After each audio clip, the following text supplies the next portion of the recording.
Yes, thank you. So, as I was saying, with us today is our trainers for September intake for CIM. We have Frederick Nzioki, we have Melanie Hapisu, and we also have Pauline Joroge. We also have colleagues. I have colleagues with me at ISA. I'll start by introducing myself. My name is Christine Chorono. I am the course advisor at ISA. Let me just. I'm the course advisor here at ISA, and let me just share my screen also. Give you a brief introduction of who we are. I hope you can all see my screen. Let me just share again. Okay, thank you.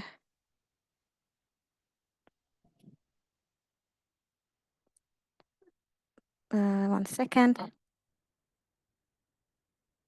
So yes, so about ISA, we are a professional training school that builds skills in marketing and brand communications. We have been in the industry since 2014, and we have been building industry professional standards and developing relevant skills through our partnership with relevant industry bodies and organizations, and you will see them in a few. So we complement academia with industry and real life skills and knowledge. And these are our partners. As I said, we have partnered with marketing agencies and bodies like APA, Association of Practitioners in Advertising. And also we are NITA accredited, and we are among the study centers in Kenya for CIM. These are our course offerings. We have the integrated brand communications course, which is for early stage employees with 1 to 3 years experience, and it is also relevant and also suitable for entrepreneurs who would want to understand marketing. We also have the apprenticeship program, and this program is a 6-month program for fourth year students as well as recent graduates, alumni. We also have the CIM UK, and that is why we are gathered here today. It is our CIM Open Day, and we'll just learn more about it, as well as masterclass, which is now seasoned practitioners seeking to adapt emerging practices, as well as in-house tailor-made programs for organizations. So what happens is we identify the need, you invite us, we identify the need that your organization needs, and then we develop a program for a course for it, a training for it and for your colleagues. I'll just go to the next slide. Why ISA? I hope you can all see my slides transitioning. Why ISA is because, number one, for CIM, our pass rate is 80%. And for our faculty, our trainers have 10 years plus experience in marketing. We also offer industry exposure, especially through the master classes and also the marketing forums that we have. We also have the half-year review, full year review event that we just put marketers together in a room and analyze the marketing trends, the consumer trends, and just share insights, peer learning. And then also why ISA is because all our classes are purely virtual. And now for CIM, it's fully virtual from the first class to the last class, as well as the assessments. So here are our experts for today, your experts, sorry. We have Frederick Nzioki, who will be handling brand proposition. We have Melanie Hapisu, who will be handling content strategy. And we have Pauline Joroge, who will be handling customer journey optimization. A round of applause for them. Yes, so at this juncture, I'll just stop sharing and allow Melanie Hapisu to start off the conversation. Welcome so much, Melanie. Great. So, hi everyone. It's a pleasure to be here. I think for purposes of introduction, I'll put on my video and say hi. So, my name is Melanie Hapisu. It's an honor to be here. I am super excited to be taking you through what we'll cover during the class. But a little bit about myself. I am a digital marketer, have been for the past 10 years this year. And it's been exciting just working in this world of digital, both with big and small brands. And I'm super excited to pass that knowledge down. I will be handling the content strategy module, and I'm super excited about it. I've prepared a short deck just to give you an idea what that looks like. But yeah, along the deck, you'll also get to discover more about me and my work. Feel free to Google me after the session in case you're curious to know just a little bit more about me. But for now, I think I'll share my screen and take you through what we have. There we go. So first things first, content strategy can be wide, but I'm super excited to break that down for you. I like to think of a strategy as the first point to start when it comes to your marketing, especially before you put out any content. And usually I say content is not about what you say, but it's more about, what you're saying, how you're saying it, and who exactly you're speaking to. So as we keep going through this presentation, you'll get to discover a little bit more about it, but also what we're going to cover. This is me. I am founder and CEO currently of a digital marketing agency called Digipath Africa, where we work with businesses to make the best out of their digital marketing. Of course, content strategy is one of the services that we offer. But away from that, I am a trainer at ISA, of course, and other institutions as well. I also do mentorship in matters digital marketing and business, but I'm very big on data-driven strategies. So in as much as we're going to be talking content during the course, one of the big things for me is let's talk content, but how does that content in the end transform into results? So I'm sure we're going to learn a lot. At a glance, what does the course look like? It's a 10-week training for the content strategy module. We'll be meeting on Tuesdays starting next week. So I look forward to seeing you guys there. It's going to be 2-hour classes every week. And at the end of it, there'll be an assessment, 90-minute multiple choice test, of course, which we'll get to talk about. And of course, to pass, minimum would be ideally 60%. So of course, class time is super important, but I usually say what you do with the information you get with class is what makes or breaks what you're learning. So studying on your own, putting into practice everything we learned, as well as doing the practical tasks will go a long way into helping you out so that then even after the course, it's not just about learning and ticking a box, but you're actually utilizing it. And for me, one of the things I usually say is for most people I have trained, they're actually able to implement as soon as the class ends. So I look forward to just helping you achieve that. And why content strategy, in case you're here wondering? One, it will help you gain a strategic mindset. Most people, most businesses, most marketers out here implementing campaigns without thinking about it strategically, especially when it comes to content. It almost feels like everyone is just, waking up and posting. But this course will help you stay ahead of the curve and, of course, boost your career. And we'll get to talk about what opportunities in that will look like shortly. But I want you to think of this as more than just a certificate, but more of practical learning, of course, and application to make you a leader in this content marketing space. So to just give you an idea, what does the course look like? What do we ideally cover? A lot, but we'll break it down. So I've broken it down into 3 steps. And our first step ideally is where we'll be laying the foundation, where we'll start by you understanding, of course, what content is, understanding your audience, going beyond the basics of understanding your audience in terms of demographics, but what else matters to them. So we'll dive that deep and, of course, mark it down to the level where we're able to understand what kind of content can I create if I'm talking about awareness, interest, up until you finish the entire customer journey. So ideally, think strategic planning, think understanding the role of content when it comes to marketing, but also think conducting an in-depth analysis of your audience for those of us who are not so big on understanding our audience.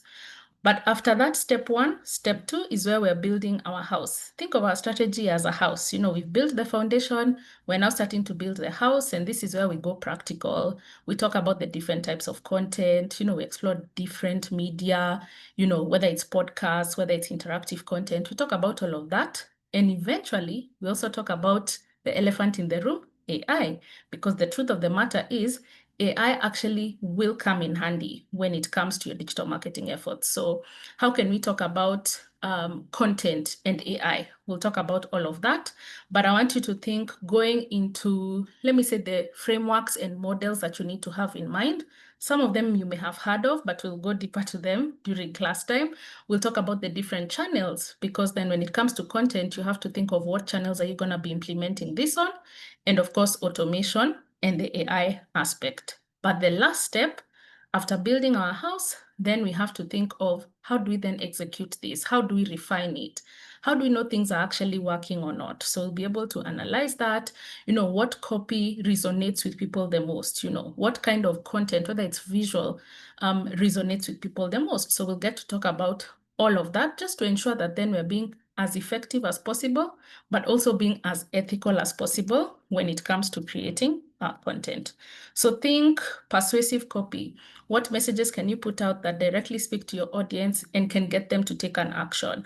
Think adaptability, adapting to what's happening in the world. How can you jump onto content that is relevant, but of course, while being ethical?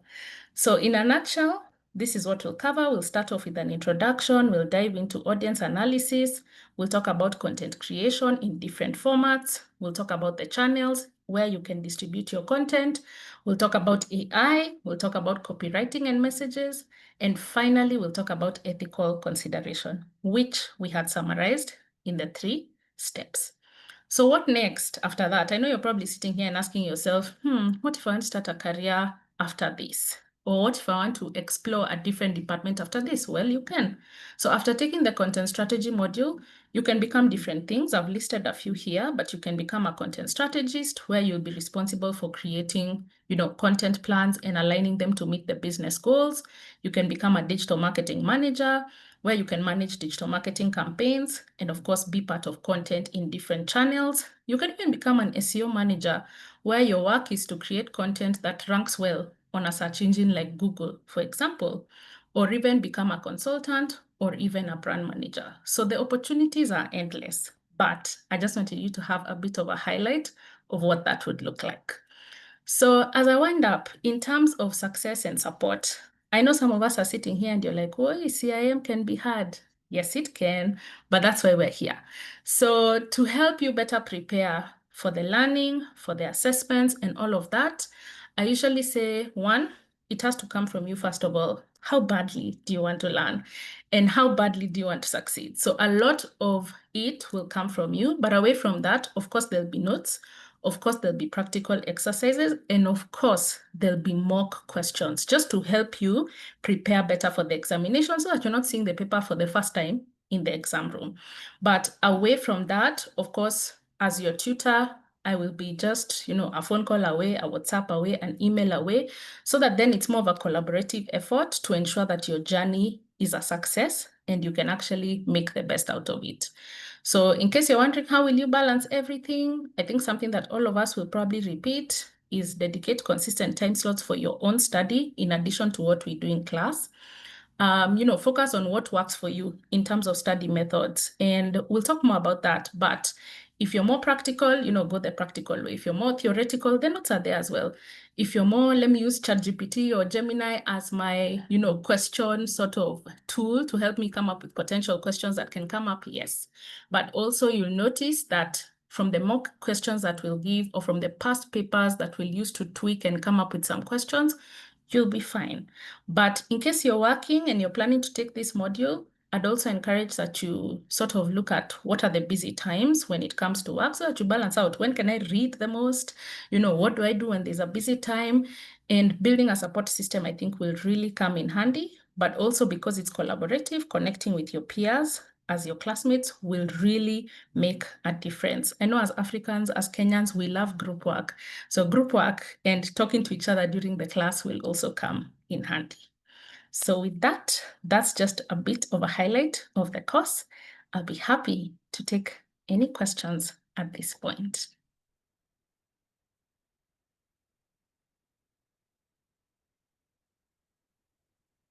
If you're good and everything is clear, you can give me a thumbs up too.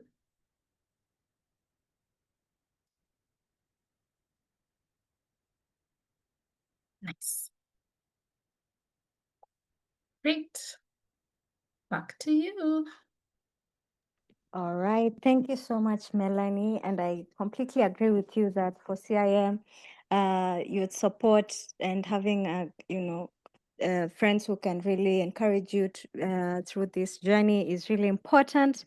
And also, I'd like to emphasize that for CIM, you will once you pay the membership fee, you get your own My CIM student portal, and there you will get so many resources that will help you in your understanding. So if there are no more questions, I will welcome the next speaker, who is Frederick Nzioki, who will be handling the brand proposition module. A round of applause, audience, for Frederick Nzioki. Karibu sana, Frederick. Thank you, Christine. Everyone for today. So I just quickly proceed to share my screen. And I'll just go straight to the course because I do not need to lots of introduction. So I'll be instructing on a brand proposition, and we'll be trying to discover what exactly is at the center of marketing, because brands are the center of the organization. Just quickly give you straight just a top line of what brand proposition is about. It's basically about brands, because brands are amongst the company's most valuable assets, because they are the repositories of customer trust. Every firm actually seeks to create brands because of that they are the way in which we can be able to extract value out of customers. Brand innovation and reputation management are crucial for any business. And I think this is summarized by two key brand people. The person is Walter Lander, from 1913 to 1995. He actually was a brand designer. He designed Coca-Cola, Shell, Levi-Strauss, Japan Airlines, and many other brands. He was actually a person who could encapsulate what a brand vision is about. And he said that products are made in the factory, but brands are created in the mind. And then there's also the current director of eBay and Procter & Gamble. It's called Cook. He's also the founder of Inuit. He's an American billionaire businessman. He says that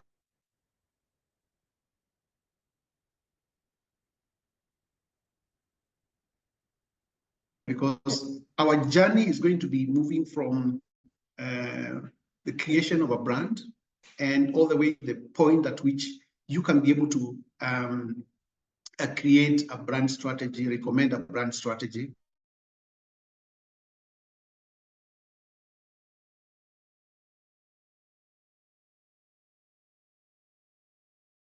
Hello, Frederick. I think we're losing you. Oh, I think he dropped off.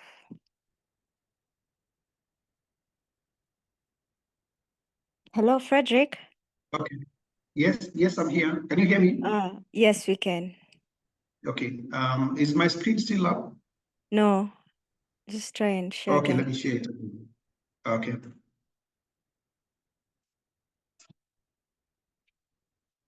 Okay, all right. Can you see the screen now? Yes, we can. Okay, yeah. So let me quickly talk about myself briefly. Not very good at talking about myself, but I'll just try to do what I can. First of all, I say my number one role is to be a father and a husband.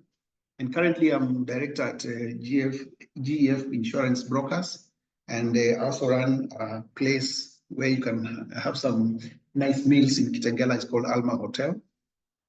But that's besides the point. The key thing actually which brings me here is more about my previous experience. I've over 25 years experience in having worked in sales, brand development, senior management, and also management consultancy currently that I'm doing in both the private and public sectors in East Africa. I began my career way back in the 90s, having working for Eveready and Energizer, launching Energizer in the market. And then I went into EAPL in marketing. famously launched Tusker Project Fame in Kenya, and then handled Pilsner rebranding for Guinness, and then also launched Heineken in Kenya. And then went into Ketepa. Ketepa oversaw the growth of brands to a point where we were packaging in Dubai for the export market.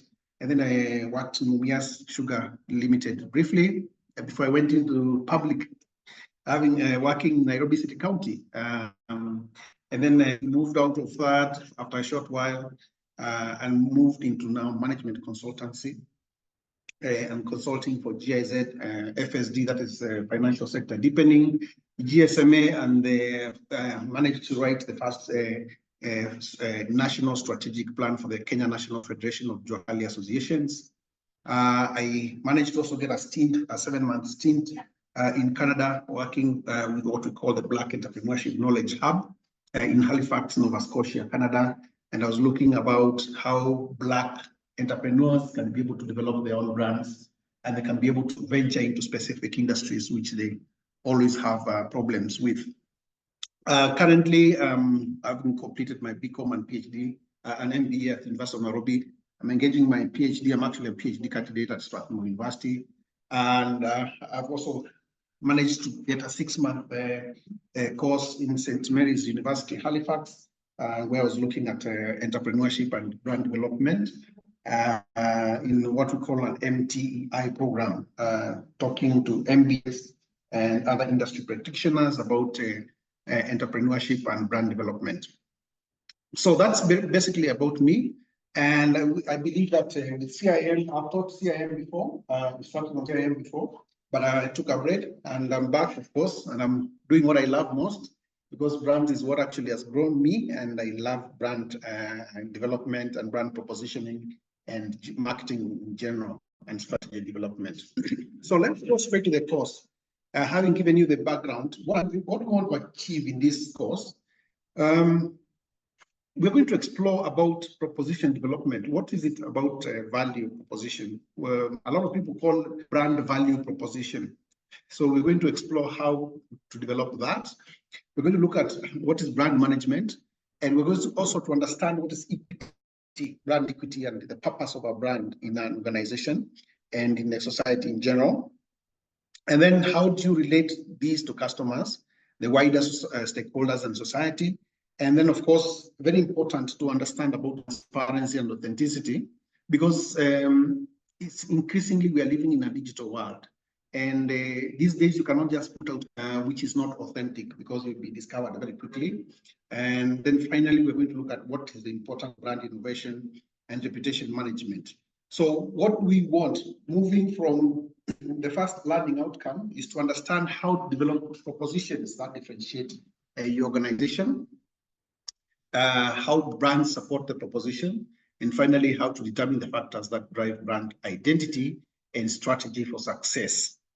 So you can see we're moving from development of proposition to finally the factors of success, how brands can be able to develop an identity that is long-lasting and sustainable in the market. And then also, obviously, you should be able to develop strategies and recommend strategies to your organization about how to develop the brands to achieve long-lasting success. So the first step that you're going to do, the first learning outcome, is about how to develop propositions. So what are we going to cover here? So first, we're going to seek to understand how and why organizations differentiate themselves. And so we have some very long-lasting tools. Let me use them, that terminology of tools. So we're going to learn about the Porter's generic strategies, how they apply to both organizations and to brands, okay? How to acquire market knowledge, how to engage in competitor analysis, and the very important vision, mission, purpose, and how to ensure that the vision, mission, purpose of the organization transcends into the brands, because you cannot have brands which are serving a purpose that is not in line, in congruence with the organizational vision and mission. So that's the first thing. And then so we're going to ask ourselves also, another question is, what are the cross-functional processes that deliver value? Because, okay, fine. The first thing is understand the vision mission. So then now get into the organization internally and understand inside the organization, what are the functional alignment of processes that can be used to develop and progress a brand in the market, and then the customer journey, the customer value proposition, customer motivations, and we're going to do something very important, which is actually one of the sources of brand strategy, called the segmentation, targeting, and positioning. So the other outcome, sub-outcome that we need to understand here is we ask ourselves, how can an organization capability? Okay, I said that about linking the brand to the organizational vision, mission, and proposition. So the second thing that we're also going to do is to ask ourselves, how do brands add value to the customer? And so we'll talk about several tools that you can use there, like the CBB model for brand equity, the VRIO framework that is very commonly used in strategy, the race planning model, and then internal communications, and various other tools that you can be able to use to ensure that brands add value to the customers. And then finally is to justify branding decisions in dynamic markets. And here we're going to talk about brand management skills, market research and insights, stakeholder analysis, market conditions, ethics, very important these days, social impact and micro-marketing. And then the final outcome that we need to ask ourselves is, what are the success factors? As you can see now, we've moved from the interior, the tools, the question of how do we link brand to them, how do we position the brand? And now we are asking ourselves, how do we know that we are successful? So how can a brand innovation help to formulate a clear vision, identity, and purpose? It's about innovation, audit, identity, equity, vision, purpose, and then we'll touch on brand management. What are the aspects of brand management? Then we'll talk about the barriers and risks to brand and how we can overcome them. Crisis, what do you do in case of crisis? What happens when there's a reputational damage to your brand? Competition, changing customer preferences, poor innovation, miss or non-investment in the brands, and social media. The effect of social media these days is very important to talk about. And so those are the factors that would hinder a brand development. And then we'll ask ourselves, how do we overcome them? So we have another set of tools there, the RBV VRIO framework. We'll use them again to see how we can leverage on those tools to overcome the barriers and the risks that we daily face. We'll also ask ourselves about the characteristics of a strong brand. So how do you know that a brand is strong? What is authenticity in a brand? What is consistency? What clarity is? And being relevant to your target audience, and differentiation, innovation, equity, and so on and so forth. Then we'll finally ask ourselves, how can we recommend a brand strategy? So at the end of the course now, you should be able to say, okay, fine, with all the learning that you've done, how can you recommend a strong strategy for your brand to the organization? So we'll talk about the brand strategies, differentiation, cost leadership, niche, brand extensions, customer experience, and rebranding. And then the skills that you require to manage as brand. So as a brand manager, how do you manage? And we're going to see that brand management is not just about the marketers themselves. It's everybody in the organization has to be very strong. Now, the Kenyan thing goes, we are learning, yes, but we know at the end of it, there's a test that is going to be prepared. So how do we prepare for this test? We need to be ready for the test. So for the 3-year learning outcomes, so the following things are very important. Please take note of this. There'll be a set of review and practice questions that we'll pose.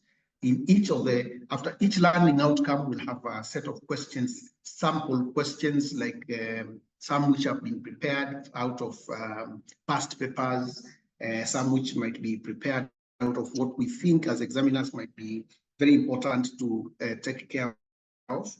Then we'll also do a lot of emphasis on the ebooks, timekeeping and participation and attendance of classes. Remember, there's a certain threshold beyond which, if you've not attended class, then the school may be able to actually ask you to recommend that you are not suitable to sit an examination. It's very important. It's one of the CIM requirements. And then, of course, there will be articles And discussion and consultations, I think myself, I'll be available for consultations and discussions. And then amongst ourselves, we should also be able to do a lot of that. So why the purpose of this course? This course actually prepares you to be at the center of marketing and strategy development. I don't want to limit you in terms of where you can go, because you remember a brand is at the center of the organization.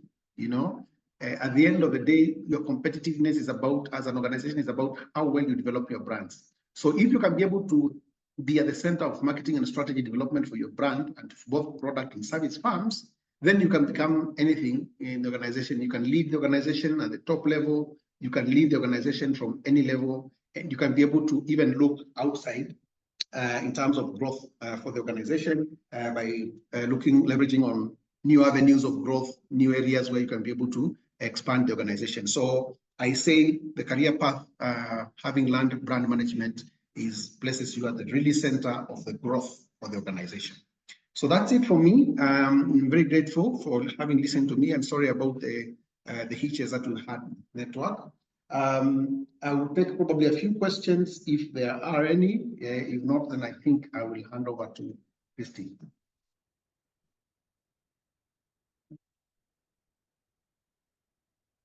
Is there anyone with a question?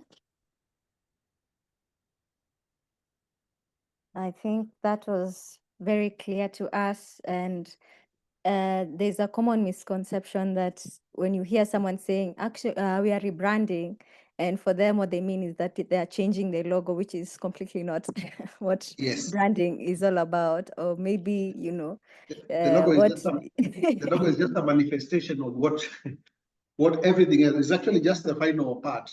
Mm-hmm. The real rebranding happens by the many other things that you need to change. Yes, completely. Not just the logo. Yeah. So next time you hear you're rebranding and it's logo, that is not it. So is there anyone with a question before we move to the next speaker? All right.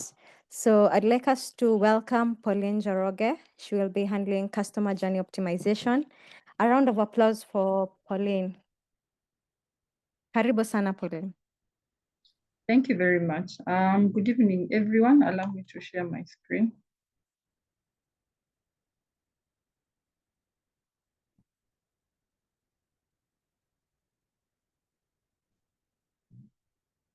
Can you see the slides, or is it okay? Yes, we can see. We can see the Q&A slide. Oh, sorry. Yeah. Yeah, actually, I was asking. Thank you. All right. No, it's okay. Okay, that's fine. Thank you. Once again, good evening, everyone. Glad to be here. So my name is Pauline, as it has been mentioned. I am a transformational life coach. I am the author of a recently published book titled Gratitude Lens. I have been a CIM trainer, plus I've also supported CIM students in various capacities, having also worked at different study centers. And then I also have over 15 years of experience helping brands and individuals connect with their audiences. And what that has taught me is how to build customer experiences. What exactly do we need to look at in order to get that one customer and ensure that they are loyal? I've also worked on developing marketing strategies and running business operations, among many other things that I have done in my rather many years of working experience. And so allow me to say that I'm super excited to walk the journey of customer journey optimization with you. This is an exciting module. I want to believe those of you who might have gone through the module specification, you might have seen exactly what we will be covering. And so part of that we are going to speak about tonight.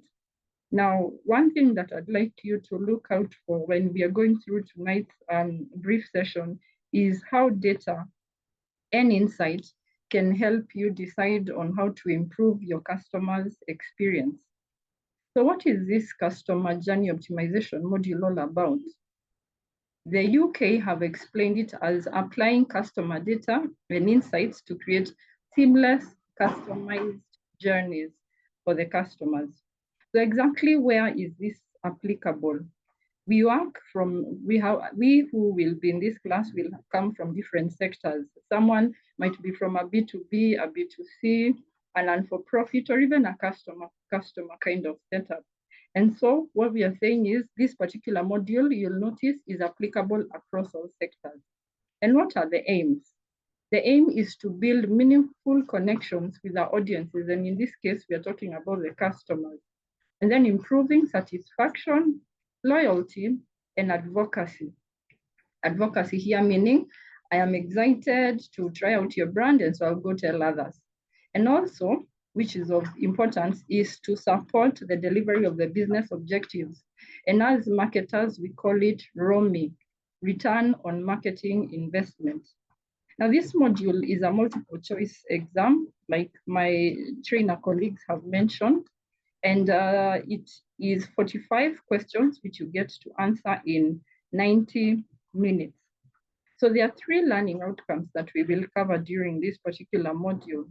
The first one is creating and evaluating integrated customer journey maps. And someone had asked during you'd been asked to possibly give some questions that you'd like handled during today's session. So those of you who will join this class, this particular learning outcome will come in handy when it comes to understanding how to optimize a customer's journey. The other thing is we will learn how data and insight are used to cover customer journeys. And then finally, the third learning outcome, we will uncover certain metrics that will be used to measure and optimize performance. Now, when we are talking about the customer journey map, this is an example of how it looks. So you will note that when we are going through the class, something that will feature a lot is the ACPRA framework. Some would also talk about the AIDA framework. And so there are different frameworks that we will look at, but ideally what it means is that once you have identified a product that you want to sell, so you'll need to create the awareness, the different channels you will use, you will need to create consideration. And so this image here shows us the different ways you can create the consideration. So you have, for example, a blog article that you will use to ensure that someone understands the product a bit more. And then there is the purchase, the retention, and the advocacy. So this ideally is, it paints an overall picture of what this particular module is all about. Now, I'd like us to kind of take Safaricom as a case study as I help us understand this module a bit more. So among the things, now this is in reference also to the person who had asked that question, how do you optimize customer journeys? So you get to identify who the persona is.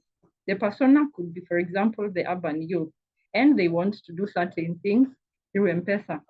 So then there is the aspect of the ACPRA, right? I've just talked about it. So you get to identify all these different aspects. There is the awareness, what tools and channels are we going to use? There is the consideration. How do you ensure that someone has not just seen your ad, but they're actually interested in it? At times, we buy products because a friend bought it, you know? So we will want to go and ask them for reference. Other than them having mentioned it, now we are going back to them and asking exactly how did it feel? Then there is the purchase aspect, then there is the retention. Advocacy here is where they are so satisfied, now they're out there selling your product. The other thing that's of importance is the touch points. The touch points here is the various areas that we are using to get in contact with this client or this prospect. Then there is the emotions. How do you make them feel? Do they trust the product? Are they secure about it? You know, and there are different emotions as marketers that we want to identify in our target audience or in our persona, so that we know exactly how to frame the communication. For example, if you work in a financial services sector, you will notice someone is very, very they're very concerned about how their money or their investments will be treated. And so their security for them is key. Someone else will have a different kind of emotion that needs to be addressed. And so that's another point that is important when you're working on the customer journey mapping. Then there's the pain point. They don't want long queues at the agents. Notice, we remember we are talking about the urban youth who is using M-Pesa. They don't want fraud attempts. They're concerned about all these things, so they will opt to use M-Pesa. And then we've said there are metrics and frameworks that we'll use. So one is the RACE framework. So all these different aspects we will go through as we start this particular class next week. Now, the second learning outcome is using data and sorry, so that was the first learning outcome. So the second learning outcome here, we are talking about data and insights. And as marketers, I want to believe that we are aware that we make informed decisions, and so we use data a lot. And we then also go ahead to use analytics tools and all that. Say, for example, you're a digital marketer, there are these insights that you want to collect along the way. So all of those, we come and analyze them. So we are talking about this quantitative data, this qualitative data, and we're analyzing trends and patterns that are in the marketplace. And mark you, we also look at our competitors. Now, an example of this particular scenario, which I chose to help us understand this module, is the fact that M-Pesa, or Safaricom, they introduced Lipa na M-Pesa to merchant payments. And then they used that as a way of alleviating a certain pain point, which was people don't want long queues going to the bank to pick their money, or you want easier transactions. Say, for example, Mama Mboga doesn't want to have people giving her cash, so she could opt for M-Pesa and all that. So then they also introduced Fuliza. Why? Because people wanted to make payments, but then they had issues with where the money is coming from, and so Fuliza comes in to save them. Thirdly, guess what? Tunukiwa comes in. Why? Because people want special offers, and so they get these airtime and data usage packages. Now, the third outcome, which is an interesting one, especially for people who are mathematical oriented.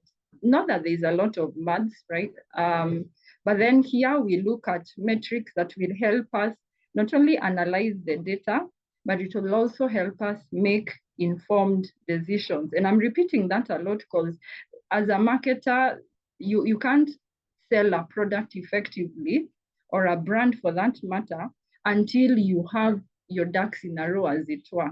So some of the things we will be looking at is the customer lifetime value, conversion metrics, and the return on marketing investment that I had mentioned earlier, among many others. And we are saying that these metrics show direct alignment of the customer journey optimization with optimal business success. This slide here, for me, when I was thinking about today's session, I loved the fact that we need to remember that once you engage a customer and they've bought, that is not where the journey ends. You'll notice Mama Mboga, for example, allow me to use the simplest of examples. It might not apply to you, but just allow me to use it. Today she's selling you the vegetables. Tomorrow she has a knife and she's chopping them up for you. The following day, she decides on how she's going to package them for you so that you might not have come with a bag. And so she's figuring out how to package it for you. So notice it is a cycle. We are saying that when you're walking a journey with your customer, it is not about when they have now paid and they are good to go and all that, but for them to remain loyal and advocacy comes in. It is a cycle. You have to keep thinking, how do I improve? What lessons am I taking out of this? How can I get more customers in the process? Do I have freebies? Do I have all these things that you can come up with? So the point is, it is a cycle.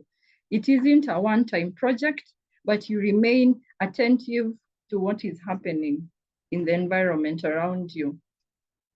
So as I come to a conclusion of what I had to say tonight, I don't know how many of us, maybe by a show of hands, or you can put a thumbs up on the chat. I'd like to know how many of us followed Alex Formose's recent big win. How many of us got to watch him? Maybe for the 9 hours he was on social media launching his new book, or maybe we watched a replay. You can send a thumbs up. We see how many of you followed Alex Formose's book launch.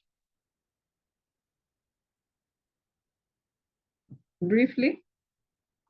So Alex Formose, for those of you who might not know him, I have put this here so that you can go check him out. Am I still audible? Yes, you are.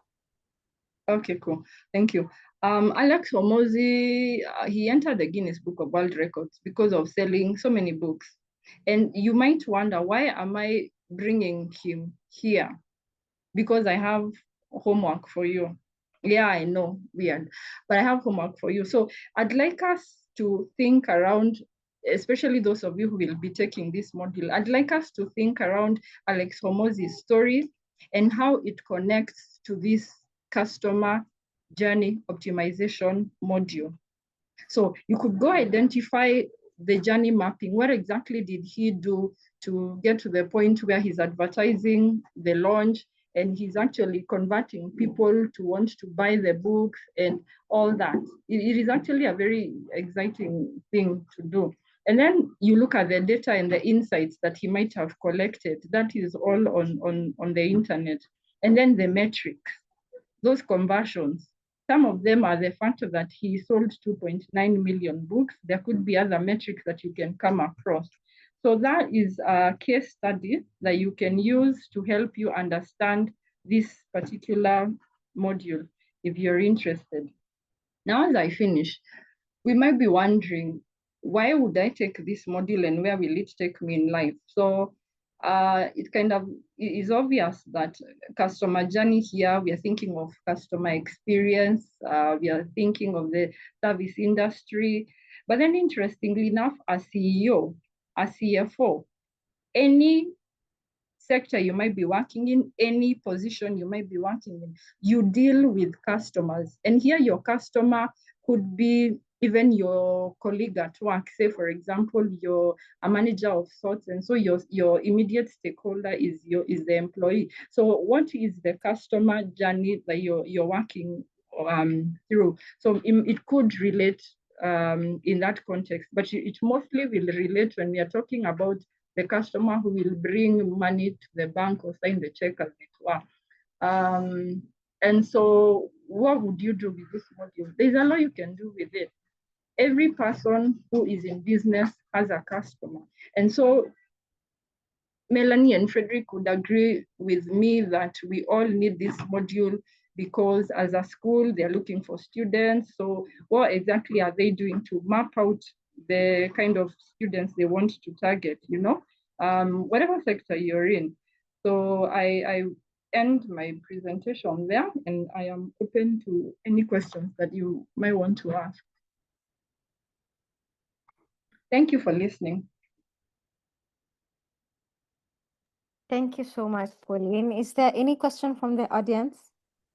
I think it's customer journey optimization is very important, especially because many companies have different products. So you might find that a company is a house of brands rather than a branded house. So it is important to, I think, map out every customer's journey, for revenue. Is there any question from the audience? All right. At this point, I'll just welcome Susan Macau, who is our who is a managing director. Welcome, Susan.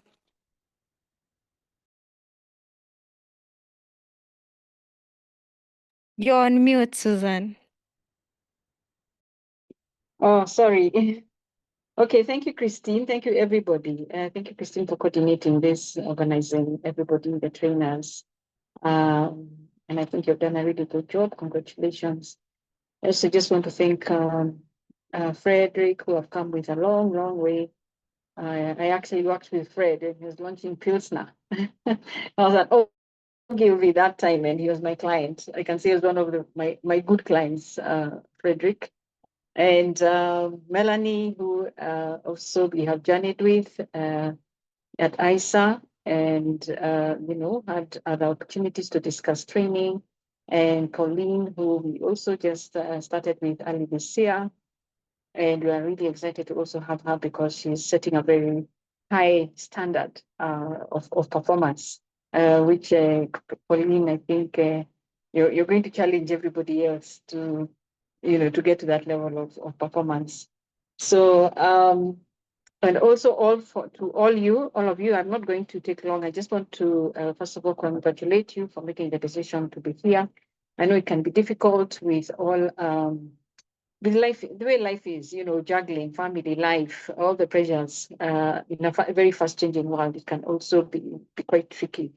But even just by listening to the three trainers, I wish I had the time to actually go through all the classes, but I can't. But it's really refreshing just to listen. Even if I've also been in marketing for a long time, because I've been in marketing, you can tell maybe around the same years with Fred, both on the agency side and on the client side. But going back to school and refreshing your energy, your knowledge, and especially now with the advent of technology and AI, is so important. So, what I would say is just keep up, especially now, I like that, even as Melanie put at the beginning and Fred mentioned and Pauline also mentioned, all these tools are critical. They introduce you to new technologies, they introduce you to the new consumer expectations. So it's not just about learning the concepts, but actually being able to really sharpen yourself as a marketer and building your credibility in your career and also opening doors. So there are very many students just like you who are in their mid-level career who basically want to do more than business as usual. Yeah, they want to stand out, they want to move into more senior levels and to be able to add real value to their organizations or their businesses. So feel confident that this is going to be able to give you that. And also just that label of having MCIM, ACIM on your name, because these are globally recognized labels that can open doors for you anywhere. In fact, CIM themselves, if you go to their website, they say that 75% of their graduates either get, are promoted into new jobs, get into new jobs, or, get increased pay. So you can be assured that as long as you actually go and apply what you're learning here, it is going to open up doors for you. And even as Melanie said, I like to say that actually 20% is what you learn here in class. 80% is actually between you and what the extra work. So of course attending class, but also that extra effort that you put in order to gain your knowledge and pass. So but the great thing is that you're working with an amazing set of trainers, people who are seasoned at what they do. So you have that advantage. You have absolutely no excuse why you cannot pick up the phone. All of them, their doors are open. You can always just have that conversation with them, both in terms of what you're learning and what you're doing either in the workplace or in your businesses. So yeah, I think I think you've all listened and and you're all ready for this journey. And I would like to just say that this could be the next chapter of your career. And I'm sure that what you will invest in today will get you started into a whole new horizon. So with that, let's get started into CIM number 6. So Christine, I'll ask to be allowed to leave. I actually have a 7 o'clock session I'm getting through. So I'll leave you to continue with the team. Thank you so much. Have a nice evening. Thank you so much, Suzanne. I don't think my presentation will take more than 2 minutes. It's just to give you the structure of the CIM course. And in the meantime, I'll just launch a poll. Yeah, so let me just share my screen right now. This will give us a better understanding of the program. So CIM introduced a new syllabus last year. So they have two pathways. They have Route 1 and Route 2. Route 1 has strategy and planning, commercial intelligence, societal impact, customer journey optimization, content strategy, and brand proposition. So of all these modules, you are required to do 4 modules. And then similar to Route 1, Route 2 has the same modules, but the only difference is that for Route 2, you have the special award modules, which is in step 4 here.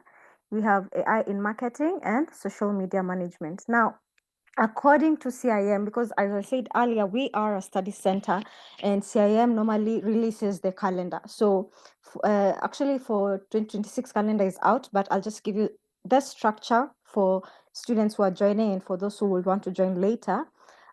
Strategy and planning is normally offered around February, March, similar to commercial intelligence and societal impact. For this September intake, we will be offering customer journey optimization, content strategy, and brand proposition. Now, for the special award modules, we offered them in our June intake. So the next time they will be offered will be next year, the same time. So depending on the route that you take, if you take Route 1 in September, you might be able to do 2 modules. And if you take Route 2 in September, you'll be able to do 1 module because, as I said, in September, we'll be offering all these 3 modules in step 3. That is customer journey optimization, brand proposition, and content strategy. Now, I would like to really emphasize that if you decide to take 2 modules, it will really require you to put extra effort. While the assessment also changed, it is multiple choice. That don't be tricked by that. The workload is still the same. It requires you, just as the trainers have emphasized, you really require to do your own personal learning. This is the mode of delivery. There are 4 modules, as I said. Total number of credits is 50, and the duration per module is 3 months. One module runs for 10 weeks. The mode of delivery is purely virtual, similar to all our other courses. And then if you take one module, say brand proposition, you will be doing it once a week, every Wednesday from 6 to 8 p.m. So that is how CIM is structured, and this is our fee structure. The registration fee is 5,000. Tuition fee per module is 33,000, and then there's assessment fee for strategy and planning. This is because of the mode of assessment for strategy and planning module with the new syllabus. It is both multiple choice and written submission. And then there are also fees payable directly to CIM, that is the membership fee of £65 and assessment fee of £135. Now, what we advise students is that once you are joining, you should also have prepared the £135 because CIM normally have their own booking window for paying this assessment fee. There's a booking window for paying the assessment fee, and there's also an exam window for sitting for that exam. And that is, what changed with the new syllabus. They made it more flexible. With the old syllabus, it was not easy, just to have like 3 months. You have 3 months to book your exams, or you have 3 months just to sit for you have 2 months to sit for your exam. So I think this with the new syllabus, that is what changed. So this is our annual calendar. As you can see, in September, we'll be offering those modules. 16th is on a Tuesday, so the content strategy will be every Tuesday. Brand proposition on Wednesday, 17th, will be every Wednesday. And then consumer journey optimization will be classes start on 18th September on a Thursday. So it will run every week, every Thursday. So that is it, ladies and gentlemen. Thank you so much for your time. We'll share this presentation after the webinar, so don't worry if you were not able to join fully. So that is it. If you have any questions, just feel free to reach out. At this point, I wish you a lovely evening. Yes. See you. God bless you.